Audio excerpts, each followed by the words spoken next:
After a time, the boxy structures of the waste gave way to a slope of deep green brush.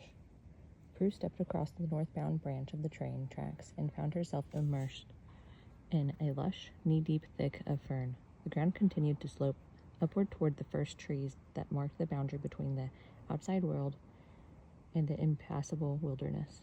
Prue took a deep breath, adjusted the bag at her shoulder, and began walking into the woods. "Wait!" shouted Curtis. He pulled himself up and was stumbling after her. He stopped at the barrier of trees. "You're going in there? But that's impassable wilderness." Ignoring him, Prue marched on. The ground was soft beneath her feet, and the leaves of salalaw and fern whipped at her calves as she walked. "Uh-huh," she said. "I know." Curtis was at a loss for words. He crossed his arms and shouted as Prue ventured further up the slope and into the forest. "It's impossible, Prue." Prue paused and looked around. "I seem to be passing through it, okay," she said, and kept walking. Curtis scampered forward as to remain within earshot of Prue. "Well, yeah, right now maybe, but who knows what it's like once you're further in there. And these trees..." "Here." He paused and scanned one of the taller trees on the hillside, top to bottom. "Well, I have to tell you, I'm not getting a very friendly vibe from them." His warnings had no effect on Prue, who kept marching up the wooden slope, steadying herself on the trunks of trees as she hiked. "And coyotes, Prue," continued Curtis, scrambling up the incline, but stopping at the first tree of the boundary. "They'll tear you apart. There has to be another way to go." "There isn't, Curtis," said Prue. "My brother's in here somewhere, and I have to find him." Curtis was shocked. "You think he is in here?" Prue was far enough into the woods now that Curtis could barely make out the red of her scarf through the bramble trees before she disappeared completely from view. Curtis took a deep breath and stepped into the woods. "Okay, Prue, I'll help you find your brother," he shouted. Prue stopped and leaned against a fern tree, taking in her verdant surroundings. As far as the eye could see, it was green. As many shades of green as Prue could imagine were draped across the landscape, the electric emerald of the ferns and the shallow olive of the drooping lynch and the stately gray-green of the fir branches. The sun was rising high in the sky, and it steamed through the gaps of the dense wood. She looked back at Curtis, panting up the hill behind her, and kept walking. Prue stopped and leaned against a fern tree, taking in her verdant surroundings. "Wow," said Curtis, between gasps for breath. "The kids at school are not going to believe this. I mean, no one's ever been in the impossible wilderness before, at least I've ever heard. This is wild. Look at these trees. They're so tall." "Try to keep it down, Curtis," said Prue finally. "We don't want to alert the whole wilderness that we're here. Who knows what's out there." Curtis stopped and gaped. "You said we, Prue," he shouted, and then caught himself repeating in a hoarse whisper, "You said we." Prue rolled her eyes and turned around, jabbing a finger at Curtis. "Like I have a choice, but if you're going to come along, you've got to stick by me. My brother was lost on my watch, and I'm not about to lose a stupid schoolmate too. Is that clear?" "Clear as..." Curtis began. He grimaced, remembering Prue's instruction, and whispered the rest. "As crystal." He raised his hand to his brow, apparently intimidating some kind of specialized salute. He looked like he was tending an eye injury. They walked in silence for a while. A deep gully in the trees opened up to the left, and they scrambled down the bank to the bottom. Skidding on the mossy loam of the forest floor, the small trickle of a creek had cut a wash down the valley of the ravine, and no trees grew, only short plumes of fern and shrubs. The walking was easy here, though they occasionally were forced to struggle underneath some of the low fallen trees that crisscrossed the ravine. The sunlight dappled the ground in hazy patterns, and the air felt pure and untouched to Prue's cheeks. As she walked, she wondered at the majesty of the place. her fears subsiding with every step in this incredible wilderness.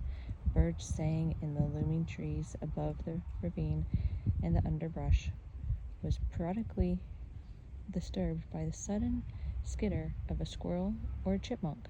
Prue couldn't believe that no one had ever ventured this far into the impossible wilderness. She found it a welcoming and serene place full of life and beauty. After a time, Prue was pulled from her meditations by the voice of Curtis whispering, "So what's the plan?" She paused. "What?"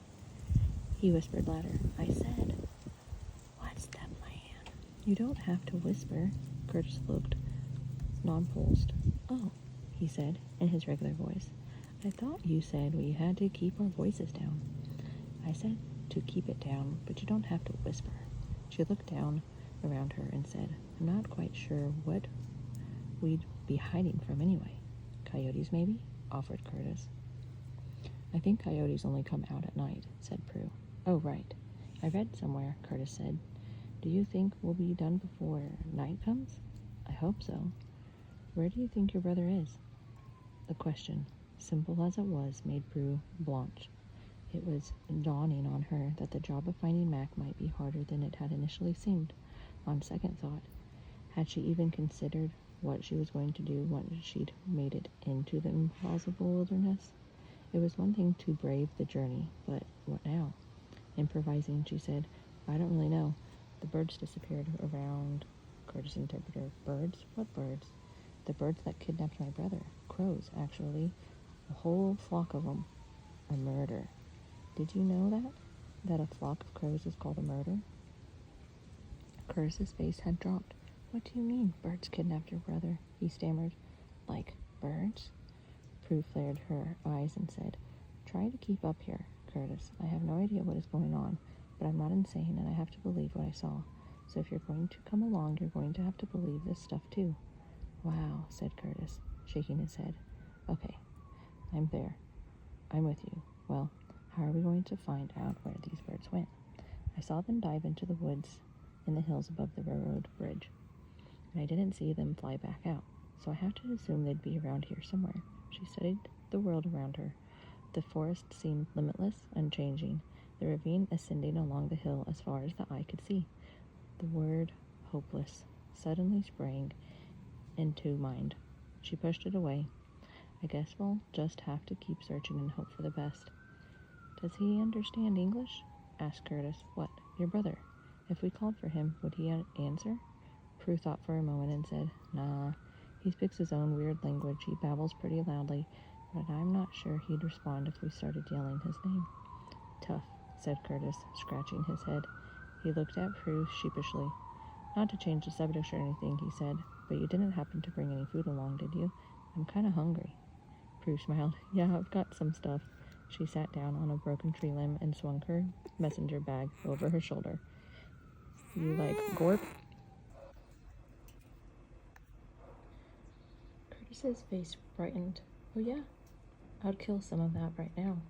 They sat on the log together and scooped handfuls of the trail mix into their mouth, looking out over the brambly ravine. They talked about school, about their sad, boozy English teacher, Mr. Murphy, who had teared up while reading Captain Cat's opening monologue in Undermilk Wood. "I was out that day," said Curtis, "but I heard about it. People were so cruel about it behind his back," said Prue. "I didn't get it. I mean, it's a really pretty bit, huh?" Said Curtis. "I didn't get that far." "Curtis, it's like in the first 10 pages, snorted Prue, tossing another handful of peanuts into her mouth. They started talking about their favorite books.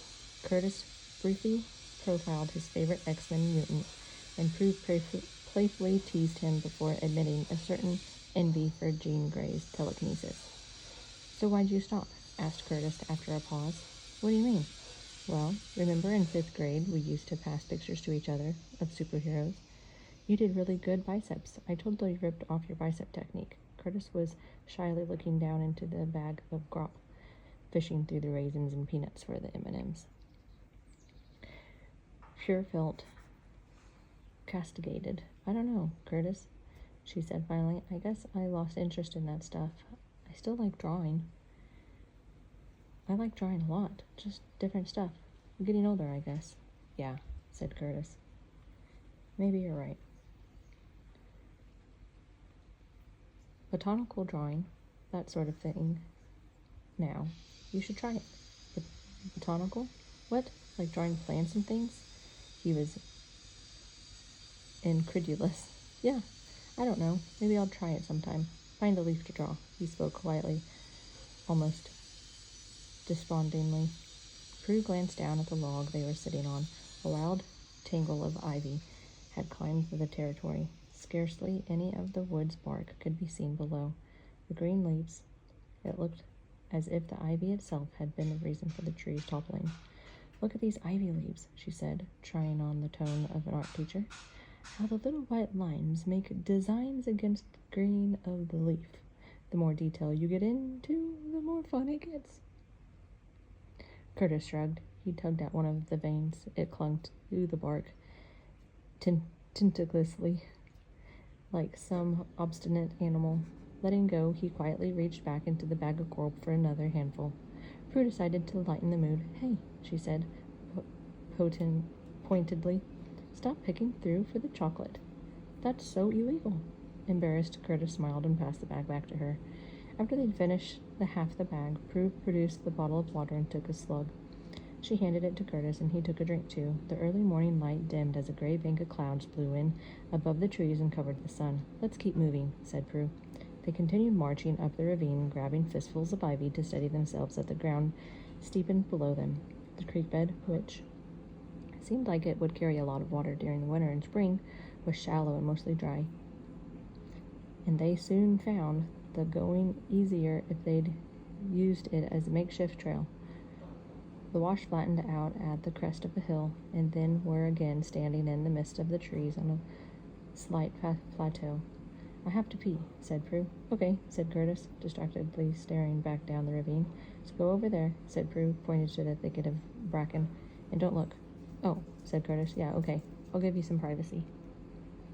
Prue waited until he was out of sight through the branches, found a spot behind a tree, and squatted. Just as she was finishing, she heard an unintelligible rasp coming from the thicket. She quickly buttoned her jeans and cautiously came around the tree. There was no one there. Prue, repeated the rasp as it was Curtis. Curtis, I said you didn't have to whisper, she said, relieved it was him. Come here, Curtis sputtered, still whispering, and keep quiet. Prue walked over toward his voice, pushing her way through a tangle of vines. On the other side of the thicket, Curtis was hunched down and staring into the distance. Look there, he whispered and pointed. Prue blinked and stared. What? She began, before she was interrupted by Curtis. Coyotes, said Curtis. And they're talking. End of chapter 4.